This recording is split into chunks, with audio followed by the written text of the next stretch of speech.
Mirchi Bangla originals, আসল গল্পের আড্ডা।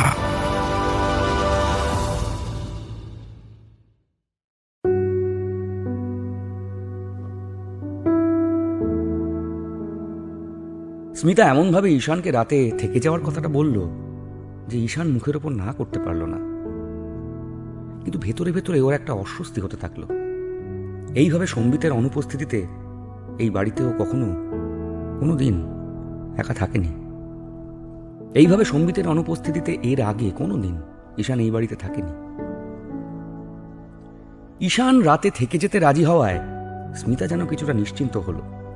সে বলল, রাতের জন্য একটু ডিম সেদ্ধ, আলু সেদ্ধ আর ভাত বসিয়ে দিলাম। ঈশান বলল, তুই আবার কষ্ট করতে গেলি কেন? আমি বরং বাইরে বেরিয়ে কিছু একটা নিয়ে আসতাম। না না, তোমাকে আর রাতে বাইরে যেতে হবে না। তুমি যে রাতে এখানে আছো সেটা কারণ না দেখাই ভালো, বুঝতেই তো পারছো। লোকে নানা রকম কথা বলা বলি করবে। দাদা বাড়ি নেই, আমি আর তুমি। এই অবধি বলে স্মিতা থেমে গেল। ঈশানের এটা আগেই ভাবা উচিত ছিল। ওরও কেমন একটা অস্বস্তি হচ্ছে। ঘড়ির কাঁটায় রাত বাড়ে। খাওয়া দাওয়া করে স্মিতা সম্বিতের ঘরেই ঈশানের শোয়ার ব্যবস্থা করে দিল। একসময় সম্বিত আর ঈশান কত রাত যে এই ঘরে দুজনে একসঙ্গে কাটিয়েছে, কত আড্ডা, কত স্মৃতি। হঠাৎ করে সব কিছু কেমন এলোমেলো হয়ে গেল। সম্বিতের জীবনে এত বড় একটা দুর্ঘটনা সব তছনছ করে দিল। ঈশান জানে না ও নিজেকে মনে মনে যতটা অপরাধী ভাবে, সম্বিতও কি সবকিছুর জন্য ওকে ততটাই দায়ী করে। স্মিতার চোখের দিকে তাকাতেও ঈশানের কেমন যেন অস্বস্তি হয়। রাত তখন 12:30।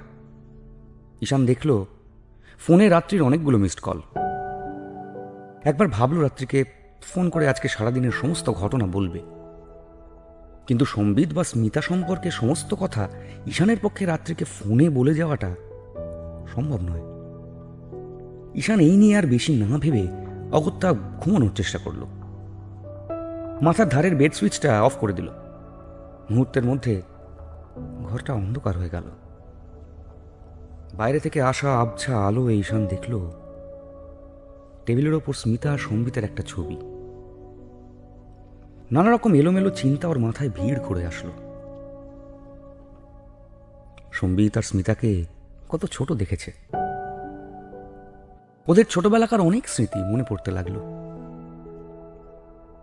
এরই মধ্যে কখনো ঘুমিয়ে পড়েছে টের পায়নি। ঘুম ভেঙে যায় প্রায় রাত 2:30টার দিকে। ঈশানের মনে হলো তার ঘরে কেউ হাঁটছে, একটা আবছা অবয়ব। ঈশান মাথার কাছে হাতড়ে বেড সুইচটা জ্বালানোর চেষ্টা করছে, কিন্তু তার হাতটা কেমন অবশ হয়ে গেল। অনেক চেষ্টা করেও কিছুতেই সুইচ অবধি হাত পৌঁছচ্ছে না। ঈশান স্পষ্ট দেখতে পাচ্ছে মূর্তিটা ক্রমশ তার বিছানার দিকে এগিয়ে আসছে। ঈশান চিৎকার করে স্মিতাকে ডাকতে চেষ্টা করল, কিন্তু পারছে না। স্পষ্ট অনুভব করছে তার গলা বুঝে আসছে, সমস্ত শরীর অবশ হয়ে গেছে। আবছা আলো আধারিতে ঈশান দেখতে পাচ্ছে ছায়া মূর্তিটা কোনো একটা মেয়ের। তার পিঠের উপর এক ঢাল খোলা চুল, হাসপাতালের গাউনের মতন কিছু একটা পড়ে আছে। ঈশান ভয়ে চোখ বুজল। ওর সারা শরীর ঘামে ভিজে গেছে। ঈশান স্পষ্ট অনুভব করলো একটা ঠান্ডা হাত কেউ তার কপালের ওপর বুলিয়ে দিল। হাতটা এবার ওর চুলের ভেতরে বিলি কেটে মাথার কাছে এসে থামল। কয়েক মুহূর্তের জন্য ঈশানের মনে হলো ও আর বেঁচে নেই। অনেক কষ্ট করে সারা শরীরের জোর একত্রিত করে সে চিৎকার করে উঠল, স্মিতা! চিৎকারটা যেন ভয়ে কোঁকিয়ে ওঠার মতো শোনাল। কয়েক মুহূর্ত নীরবতা। ঈশান চোখ বুজেই আছে। বন্ধ চোখেই বুঝতে পারল কেউ যেন তার ঘর থেকে বেরিয়ে গেল। দরজাটা ক্যাচ করে খোলার মতন আওয়াজ হলো। ঈশান সাহস করে চোখ মেলে তাকাতে পারছে না। হঠাৎ ঘরের আলোটা জ্বলে উঠল। স্মিতার গলা পাওয়া গেল। কি হলো ঈশানদা, চিৎকার করে উঠলে কেন? তুমি ঠিক আছো তো? স্মিতার গলা পেয়ে ঈশানের যেন ধরে প্রাণ ফিরল। ও এবার চোখ মেলে তাকালো, দেখলো চারপাশে সবটা যেমন ছিল তেমনই রয়েছে, শুধু বিছানার কাছে দাঁড়িয়ে আছে স্মিতা। ঈশানকে দেখে স্মিতা বুঝতে পারলো কিছু একটা ঘটেছে। ঈশান ইশারা করে জলের বোতলটা দেখালো। স্মিতা তাড়াতাড়ি জলের বোতলটা নিয়ে ঈশানের হাতে দিল। ঈশান বোতল খুলে ঢক ঢক করে এক নিঃশ্বাসে জল খেল। ঘড়িতে তখন 3টে বাজে। ওই ছায়ামূর্তি কতক্ষণ এই ঘরে ছিল ও ঠিক ঠাউর করতে পারেনি। ঈশান ছেলে মানুষের মতো 2 হাত মুখে চেপে কেঁদে উঠল। স্মিতা তাড়াতাড়ি তার পাশে বসে ঈশানের হাতটা চেপে ধরল। ও ঘামছে দেখে ফ্যানটা জোরে করে দিল। ঈশান কিছু বলার আগেই এবার স্মিতা বলে উঠল,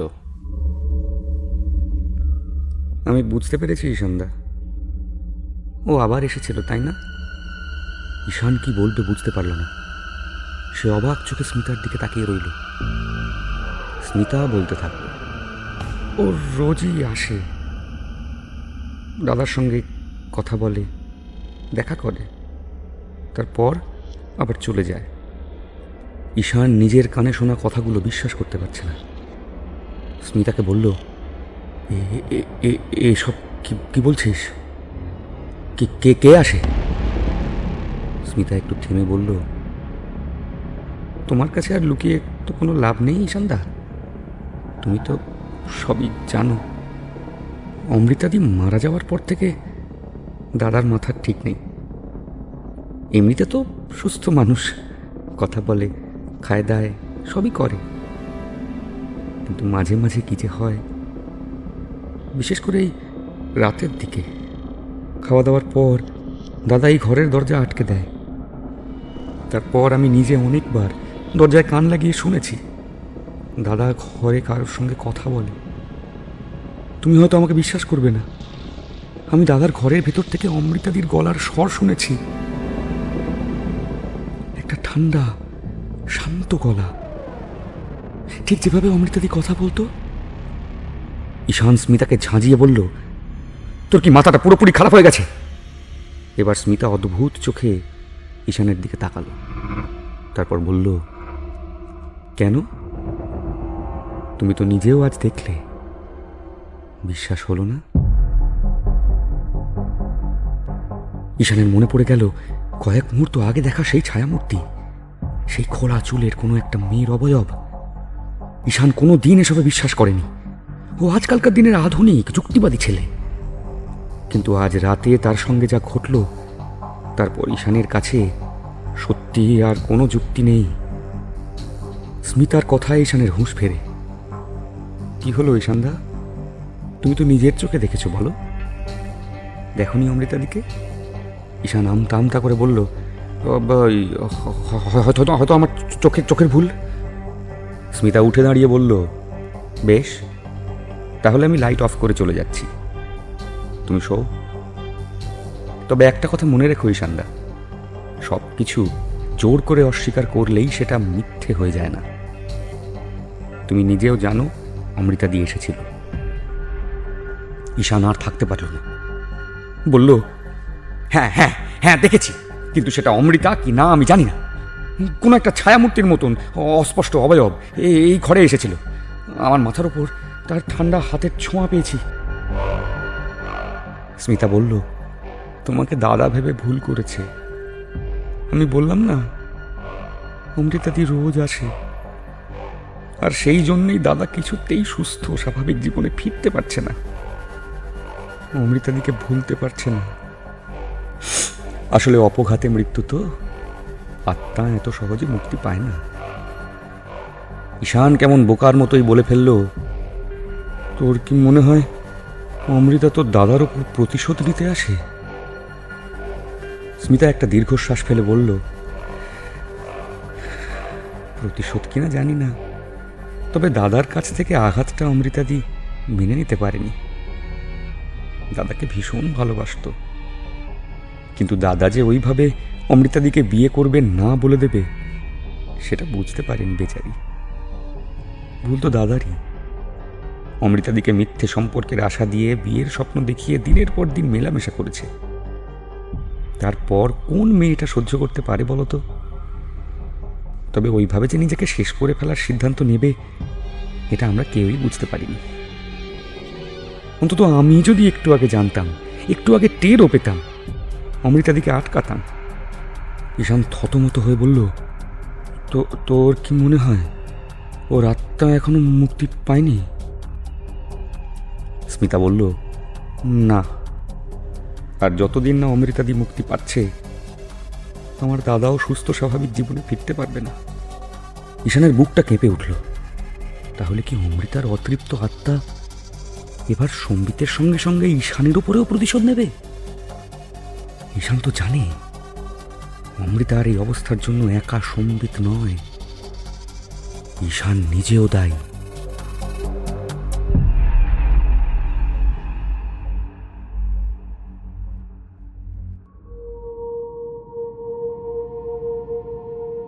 সকালে স্মিতার ডাকে ঈশানের ঘুম ভাঙল। ঈশানদা, ঈশানদা, ওহো ঈশানদা, ঈশানদা, এই তো ঈশানদা, ঈশানদা ওঠো ওঠো, থানা থেকে ফোন এসেছিল, বড়বাবু আমাদের থানায় যেতে বলল। ঈশান ধরফর করে উঠে বসল। সম্বিতের কোনো খোঁজ পাওয়া গেল? সেসব তো কিছু বললো না, শুধু আমাদের তাড়াতাড়ি আসতে বলল। ঈশান উঠে বাথরুমে গেল। হাত মুখটা ধোবে বলে বাথরুমের কলটা খুলে আয়নার দিকে তাকালো। হঠাৎ ঈশানের গতকাল রাতের কথা মনে পড়ে গেল। সেই ছায়ামূর্তি, ওর কপালের ওপর ঠান্ডা হাতের স্পর্শ। ঈশান কলটা বন্ধ করে ঘরে এলো। আজ অবধি কোনোদিন ওর সঙ্গে এরকম কিচ্ছু ঘটেনি। এই প্রথমবার ও কোনো অশরীরী আত্মার উপস্থিতি অনুভব করল। স্মিতার কথা যদি সত্যি হয়, তাহলে সেই আত্মা অমৃতার। অমৃতা আর সম্বিতের সম্পর্কের কথা ঈশান যেদিন প্রথম জেনেছিল, তখন ঈশানের বয়স অল্প। সম্বিত অমৃতাকে খুব একটা পছন্দ করত না, কিন্তু অমৃতা সম্বিতকে খুব ভালোবাসত। ঈশান নিজেই সম্বিতের মাথায় সেই প্রথম বদ বুদ্ধি ঢুকিয়েছিল। সম্বিত রাজি হয়নি। ঈশানের মনে পড়ে সম্বিতকেও বলেছিল, তোর জায়গায় আমি থাকলে এই সুযোগটা কখনোই ছাড়তাম না। তুই তো বলছিস মেয়েটা বেশ সুন্দরী, তার উপর তোর জন্য পাগল, আর তুই কিনা ওকে এড়িয়ে যাচ্ছিস। আরে ভালো না হয় নাই বাসলি, প্রেম করলে কি সবসময় বিয়ে করতেই হবে? আরে লাইফটাকে এনজয় কর ভাই। এটা মুর্শিদাবাদে আমাদের দেশের বাড়ি না, এটা কলকাতা শহর। তাছাড়া এটাই তো আমাদের মস্তি করার বয়স। দেখ, মেয়েটাকে তুই তোর বাড়ি চেনাবি না। আমার ফ্ল্যাটের একটা ডুপ্লিকেট চাবি আছে, তোকে ওটা দিয়ে দেবো। যখন খুশি চলে আসবি, একা দুজনে সময় কাটাবি, তারপর মন ভরে গেলে ওকে না করে দিবি। সিম্পল। সম্বিত তোর কথা শুনে খুব হেসেছিল। বলেছিল, তুই তো পুরোপুরি শিকারি বে। না না, আমি এরকম করতে পারবো না। তুই তো জানিস আমি নিজে একটু রোম্যান্টিক টাইপের, ফট করে নিজেই জড়িয়ে যাব কখন। আর অমৃতা আমাদের বাড়ির জন্য ঠিক মানানসই বউ হতে পারবে না। বাড়ি তো অনেক দূরের কথা, আমার জন্যই অমৃতা ঠিকঠাক নয়। ঈশান সম্বিতকে জোর করে বলে, কাম অন সম্বিত, তুই কোন যুগে পড়ে আছিস বলতো? বিয়ে টিয়ে করার জন্য তোকে কে জোর করছে? আরে বলছি তো, পরে কোনো একটা ছুতো দেখিয়ে বলে দিবি মেন্টালি ম্যাচ হচ্ছে না। আচ্ছা বলবি, প্রথমে ভেবেছিলি ওকে ভালোবাসিস, এখন আর ভালোবাসা আসছে না। আরে ব্রেকআপ করতে তো 2 মিনিট লাগে ভাই, তার আগে কিছুদিন ঘুরে বেরিয়ে নে।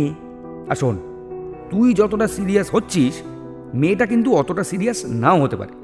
আরে কলকাতায় জন্মে বড় হয়েছে, ওরাও জানে রাত গাই বাদ গাই। তুই কি ভেবেছিস পরে তুই ওকে বিয়ে করবি না বললে ও সুইসাইড করে নেবে? হ্যাঁ? আরে শহরের মেয়েরা এত বোকা হয় না। কিন্তু এই ক্ষেত্রে ঈশানের প্রেডিকশন ভুল হয়। অমৃতা একদমই ঘরোয়া মেয়ে। সম্বিতকে সে সত্যিই খুব ভালোবাসত।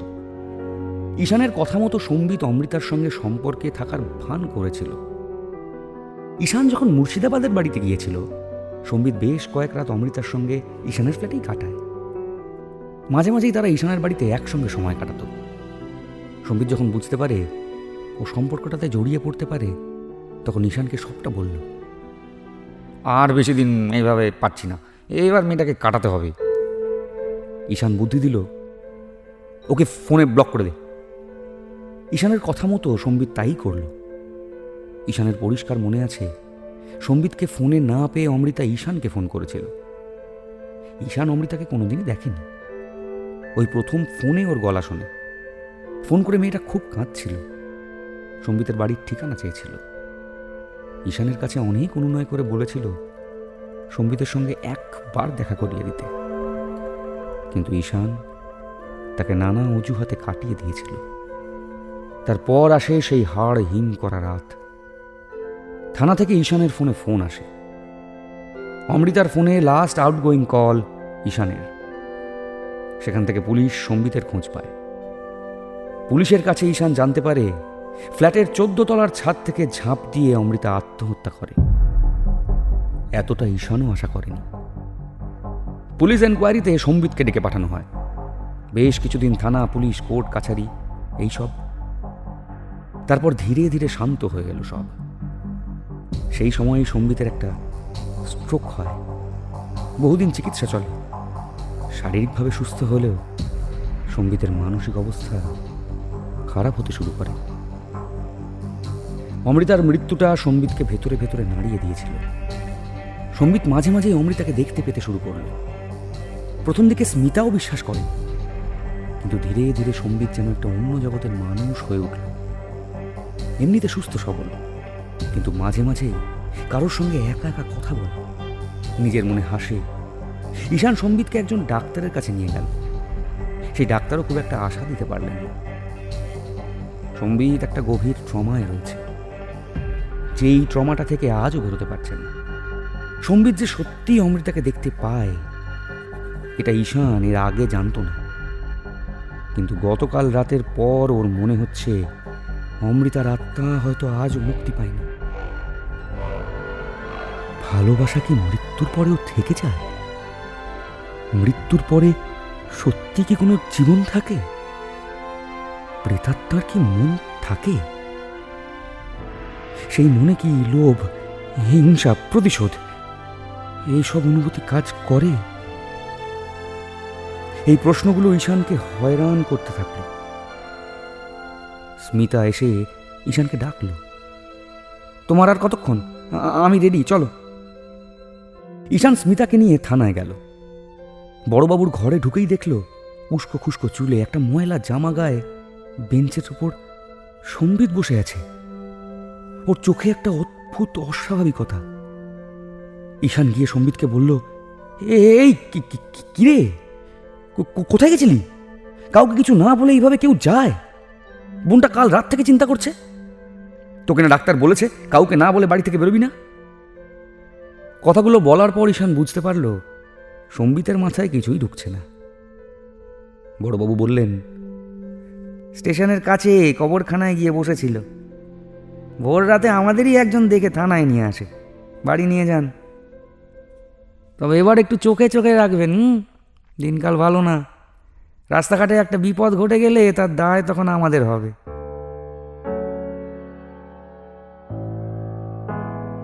বড়বাবুকে ধন্যবাদ দিয়ে ঈশান স্মিতা আর সম্বিতকে নিয়ে থানা থেকে বেরোলো। সেই কাল থেকে রাত্রিকে একবারও ফোন করা হয়নি, এমনকি অফিসেও একবার ফোন করে খোঁজ নেওয়া হয়নি। ঈশান সম্বিত আর স্মিতাকে বাড়ি পৌঁছে দিয়ে একবার অফিসে যাবে ঠিক করলো। আজ বিকেলে রাত্রির সঙ্গে দেখা করতেই হবে। সম্বিতদের বাড়ি থেকে বেরোনোর সময় স্মিতা ঈশানকে ডাকল, ঈশানদা, একটা কথা তোমাকে বলা হয়নি। আজ সকালে তোমার ঘরে চা দিতে এসেছিলাম, তুমি তখন ঘুমোচ্ছিলে। তোমার ফোনটা বাজছিল। রাত্রি নামে কেউ একজন ফোন করেছিল। আমি ফোনটা তুলতে আমার গলা পেয়ে ফোনটা কেটে দিল। ঈশান থমকে যায়। একে তো কাল রাত থেকে রাত্রির সঙ্গে দেখা করতে পারেনি। কেন দেখা করতে পারেনি সেই কারণটা ওকে বলতে পর্যন্ত পারেনি। তার ওপর ওর ফোনে রাত্রি একটা অচেনা মেয়ের গলা পেল। কে জানে রাত্রি হয়তো কি না কি ভাববে। এক্ষুনি রাত্রির সঙ্গে একবার কথা বলতে হবে। সম্বিতদের বাড়ি থেকে বেরিয়ে ঈশান রাত্রিকে ফোন করল। এবার রাত্রির ফোন বেজে গেল। ঈশান বুঝতে পারছে রাত্রি তাকে সন্দেহ করছে, কিন্তু ফোন না তুললে, কথা না বললে ঈশান কি করে সেই সন্দেহ দূর করবে? ঈশান রাত্রিকে বারবার ফোনে ট্রাই করতে লাগলো। মাঝখানে একবার অফিসে এলো। যে জুনিয়র এমপ্লয়িকে কাজের দায়িত্ব দিয়েছিল ওই ছেলেটা সবটাই গুছিয়ে রেখেছে। ঈশান ওকে থ্যাঙ্কস জানিয়ে অফিস থেকে বেরোতে যাবে, এমন সময় ছেলেটি বলল, ঈশান দা, তোমাকে কাল অফিসে একটি মেয়ে খুঁজতে এসেছিল, নাম বললো রাত্রি। ঈশান বলল, তুই কি বললি? তুমি যা বলে গেছিলে, আর সারাদিন তোমাকে পাওয়া যাবে না, সব কাজের দায়িত্ব তুমি আমার ওপর দিয়ে গেছো। আর কিছু জিজ্ঞেস করলো তোকে? না, আর তো কিছু বলেনি। তোমার বাড়ির ঠিকানাটা চেয়েছিল। দিয়েছিলি? হ্যাঁ, হয়তো তোমার বাড়িতেও গেছিল। ঈশানের মাথায় এবার আকাশ ভেঙে পড়ল। সর্বনাশ, কাল রাতে তো ঈশান বাড়ি ফেরেনি। রাত্রি যদি তার বাড়ি গিয়ে থাকে তাহলে নিশ্চয়ই বেশ কিছুক্ষণ অপেক্ষা করেছিল। আজ ওকে কি করে বোঝাবে যে ঈশান কোন পরিস্থিতিতে সম্বিতদের বাড়িতে থেকে যেতে বাধ্য হয়? স্মিতাকে তো রাত্রি চেনেও না, অথচ সকালবেলা ফোনে স্মিতার গলা শুনেছে। যতক্ষণ না রাত্রির এই ভুল ভাঙাতে পারছে ততক্ষণ ঈশানের শান্তি নেই। ঈশান পাগলের মতন ফোন করতে লাগলো রাত্রিকে বারবার।